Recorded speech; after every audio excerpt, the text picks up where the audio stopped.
Okay, let's start with the today's session. In the today's session, we are discussing about how we can kill a task. So in the last session, we'll discuss about task list.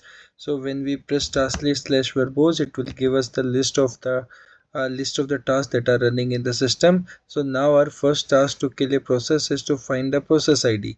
So let's take an example. I'm just going to open the notepad. So when we open the notepad, now I am just going to here write task list.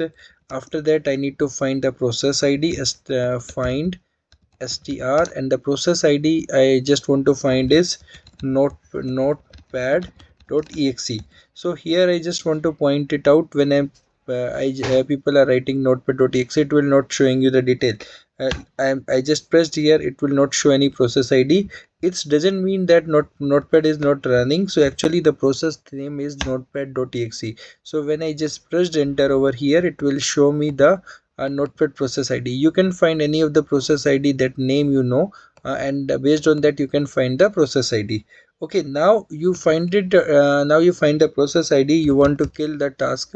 So I am just writing here task kill. So task kill is the command, and I want to kill it based on the process ID. So the process ID is 15168. So based on that, I just want to be kill that process. So if you will see here, it will give me the message here that this process is successfully killed.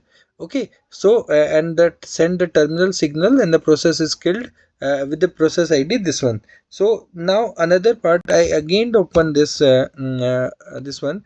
This time I don't want to kill based on this process ID. So again I want to write here task kill, and now I just want to kill it based on this name, the name of the process. So what I write here, notepad.exe, and press enter. So if you will see here, this also killed, and the process ID of this process is different this time. So if you'll see, it's killed from my system as well.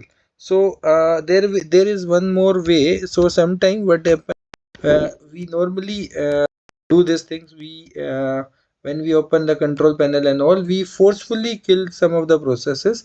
So how we can do this? Task kill slash whatever the process ID in process name. Let's take an example of process name, notepad.exe, and after that you can just put hyphen f over here.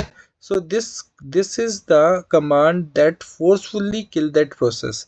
So in the today's in the if I just have a recap on the last session, and this session, in the last session we discussed about how we can, what is the purpose of the task ID, how we can what are the options we have to find out the task ID.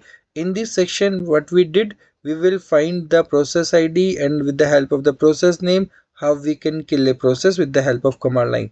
So hope you have a little bit clear picture. So basically, what is the purpose of these commands? These command, if you can put it in any of the cmd or bat file and you can execute it automatically, it will kill your processes whenever you required. You can schedule that these processes, and the same thing we can perform in the linux also. But in the today's session we are discussing about only windows, so I'm just covering this part only. Thank you, thanks for watching. In the next session we will take some other command. Thank you.